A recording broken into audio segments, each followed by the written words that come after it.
thousands of people coming to the Brew City this week.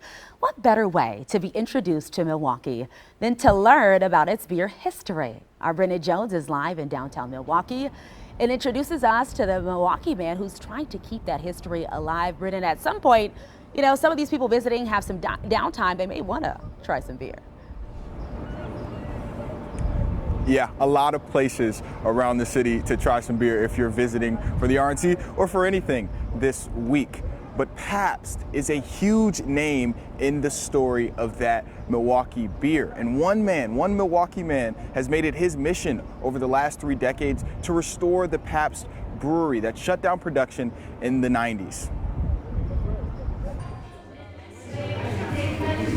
Yeah, cheers. Jim Haertel has a passion for pints, specifically Pabst. When I was young, Pabst was the hip beer. The last 2 decades of his life have been dedicated to bringing back a piece of Milwaukee's history. It was a great time to be in Milwaukee. No matter where you went, there was beer everywhere. Once a powerhouse in the beer industry, the Pabst Brewing building shut down in the 1990s. And there was talk of tearing down this beautiful building. And I thought, what a travesty that would be, and what an opportunity if I could buy it and save it. In 2001, Jim bought the building. He's been restoring it ever since, hoping to capture its former glory, one pour at a time. Start where you are, use what you have, and do what you can. And that's what Jim did. The building, now dubbed the Best Place, is named after Jacob Best, the founder of what would become Pabst Brewing. The building that was once closed to the public now sees tours throughout the week. Jim took me on one of them. Blue Ribbon Hall here, that's not a bad place to start.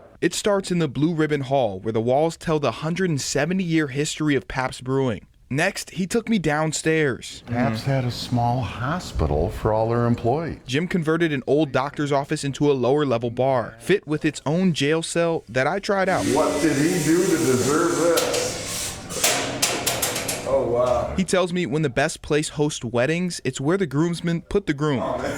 Then we got to see the Great Hall that frequently hosts those weddings, highlighted by these stained glass windows from the 1880s and this floor medallion that Jim got made special for the hall's new floor. And at the end of the tour, a gift shop. Start 'em young, start 'em young. Which could very well be the largest collection of Pabst memorabilia in the world. But this building isn't owned by Pabst anymore, which Jim feels is a part of his story. We're not a big corporation. We're a small family, Milwaukee born and raised, of modest means, that took a really big risk and a big chance. The American dream. And for Jim, that dream is keeping history alive. Once it's gone, it's gone. The decades of hard work is worth it for Jim each time a tourist cracks open a cold one. They just hear this sound,